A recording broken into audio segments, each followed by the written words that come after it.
sa lupa'y para akong inaalon at nalulunod sa batikos ng mundo, sa kung ano lamang ang kaya ko.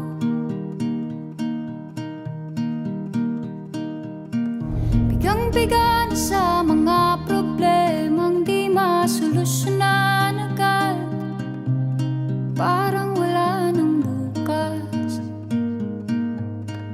Pwede bang umiwas? Hinahanap ang sarili, ngunit di nakakayanan sa ligaw na dinadaanan ko.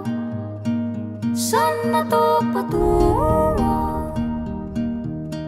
Saan ako patungo? Dahan-dahan nating simulan